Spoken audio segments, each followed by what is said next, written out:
Just like physical health, we all have mental health. हमारे positive और negative emotions आते जाते रहते हैं based on what's going on in our lives. ये सब नॉर्मल है until we realize it's getting out of control। WHO के अनुसार हर साल हमारे देश में 2.2 लाख से ज्यादा लोग सुसाइड कर रहे हैं और उनमें से most of them are teens and young adults. हम बच्चे माँ बाप के जान होते हैं, वो हमारे लिए कुछ भी झेल सकते हैं, लेकिन हमारे एब्सेंस इन दिस वर्ल्ड नहीं झेल पाते। चाहे वो कितना भी कोशिश कर ले हमें समझने के लिए, कहीं ना कहीं कुछ बातें ध्यान से चूक जाते हैं and that may lead to some irreversible decisions people make. In the next few minutes हम आपको बताने वाले हैं कि ये डेथ्स की वजह क्या हो सकता है और उन्हें रोकने के लिए हम क्या कर सकते हैं। Watch this video until the end and if you like it please share it with your loved ones. 1. Educate the seriousness of mental health. अक्सर लोग मेंटल इलनेस को इतना सीरियसली नहीं लेते हैं जितना फिजिकल इलनेस को लेते हैं।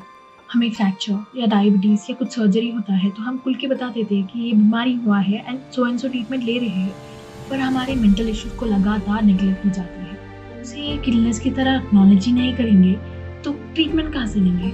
विक्टिम्स के सिम्टम्स को इट्स जस्ट अ फेज या अनदर टैंट्रम कहा जाता है, नहीं तो if only they try to control their emotions बोल के विक्टिम्स को ही ब्लेम की जाती है उसके कंडीशन के लिए। कुछ लोग ये भी कहेंगे कि it's all in your head, you overreacting. अगर हमें टीबी होता है तो ये थोड़ी कहेंगे it's all in your lungs, you overreacting. नहीं, of course it's in our head and it's bothering us and we got to do something to fix it. इसीलिए हम अपने आप को और दूसरों को ये एजुकेट करना जरूरी है कि mental health is as important as physical health. And sooner we identify the mental injury and get treated, lesser are the chances of the risk. और अगर किसी ने आइडेंटिफाई किया भी हो तो उसे कहाँ जाना है, क्या करना है, किससे मिलना है, ये पता नहीं होता। इसलिए हमें नॉलेज होना चाहिए about mental health issues and sources of health. हमें ये जानना बहुत ज़रूरी है कि there is lot of professional help available out there, so please remember you are never alone. 2. Be vocal about it. अक्सर लोग the social stigma surrounding the mental health की वजह से ट्रीटमेंट लेने से पीछे मुड़ जाते हैं। ये स्टिग्मा जो है लोगों को अशेम्ड फील कराती है for something that is out of the control. जिन्हें ऑलरेडी उनके खुद के हेवी बैगेजेस कैरी करने पड़ते हैं, उन्हें ये एक unacceptable addition to their pain है। हम सब इसके खिलाफ आवाज़ उठाना है every day and in every way possible. Start talking seriously about mental health issues. Refuse and do not let anyone around you use stigmatized language such as mad, pagal, crazy when referring to someone who is suffering. Instead, आप अपने खुद के experiences share कीजिए। There is a big chance that someone who is suffering from mental health challenges आपकी story सुन के less alone feel करें। आप दूसरों को इंस्पायर कर रहे होते हैं। Every time you open up about your mental health, you are reaching out to others जिन्हें ये support genuinely चाहिए। Let's normalize conversations about these issues. Normalize getting professional help. Be honest about your condition and people. Choose empowerment over shame. 3. Offer genuine care. Lack of social support की वजह से भी बहुत लोग suicide करते हैं। Take the initiative. Go talk to them. Ask them if they are feeling okay. Let that person know that you care for them and you are here for them. पर उन्हें प्रेशराइज मत करो to share the details. Let them be comfortable with you. और अगर वो तुम्हें अपने emotions या फीलिंग्स के बारे में बताते हैं तो डोंट जज और criticise them about their feelings. और उन्हें ये मत कहना कि अरे तेरे लाइफ तो सॉर्टेड है, तुझे क्या प्रॉब्लम हो सकता है और कुछ लोगों का तो बहुत ही खराब दिन चल रहा है। नहीं, इंस्टेड आप पहले उनकी बात को पूरी तरह से सुन लो और आप ये कह सकते हैं कि मैं क्या कर सकती हूँ to make you feel better और tell me more about what you are feeling. And if you feel there's something more serious to it, ask them straight out. Are you thinking about killing yourself? आपको लगता होगा कि ये idea उन्हें आप ही feed कर रहे हो, पर नहीं, it doesn't work that way. Studies show that people with suicidal thoughts want somebody to ask them, they want somebody to care for them, and there is need for them to know that somebody wants them alive. Believe me, पूछने से कुछ नहीं होता और अगर वो yes, maybe, sometimes बोलते हैं तो ऐसे मत रिएक्ट करो कि are you crazy? जिंदगी में ऐसा क्या हो गया है, मरने से क्या हासिल करोगे?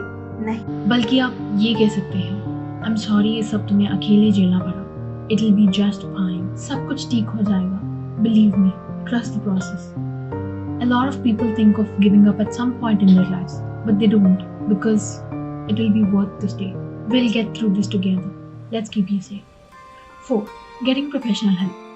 अगर एक पर्सन हमेशा डाउन लग रहा है या अचानक से रोने लग गया है फॉर नो गुड रीज़न, या जल्दी से गुस्सा चल रहा है, या सो नहीं पा रहा है, या ज़्यादा सो रहा है, किसी से मिलने की या बाहर जाने की इंटरेस्ट नहीं दिखा रहा है, या फिर अचानक से अपने मनपसंद खाना एंजॉय नहीं कर पा रहा है, या फिर आपको लगे कि वो अपनी यूजुअल सेल्फ से बहुत डिफरेंट बिहेव कर रहे हैं, then these could be the science. Read the science. आपके फ्रेंड्स, पेरेंट्स, फैमिली और अपने ग्रैंड पेरेंट्स और इवन अपने आप में ये साइंस नोटिस करते हैं तो डोंट नेग्लेक्ट देम। उसे नेग्लेक्ट मत करना, टेक देम सीरियसली और take that person to someone who he or she can talk to. There is nothing wrong or unusual in getting professional help. Read the signs and get the help ASAP. 5. Practice self love. बाहर के लोग जितनी भी कोशिश करें, अगर तुम्हें जीने की इच्छा ना हो तो कोई कुछ भी नहीं कर सकता। अगर तुम्हें ऐसे थॉट्स आ रहे हैं तो प्लीज टॉक टू समवन और start a hobby like gardening या DIY स्टार्ट, क्योंकि किसी पौधे को लाइफ देने से या कुछ प्रोडक्टिव करने से you will start feeling worthy of living again. It might be a small step but it is helpful. I personally recommend. और work on your talents like art, music, या अपने आप पे वर्क करो। Try working out, hitting a gym या किसी sport, और just write your thoughts on a paper if you feel like no one's listening और understanding. You need to believe that you are enough. Value your mental diet as much as your physical diet, which means regulating the content you consume, who you spend your time with, and what inspires you and how it affects you. Seriously, be kind to yourself. अपने आप को constantly किसी और से compare मत करो। हर चीज में परफेक्ट होने की कोई जरूरत नहीं है। You are just perfect the way you are. हमें कोई अप्रूव करे या ना करे, हमारे माँ बाप के लिए तो हम हमेशा परफेक्ट हो।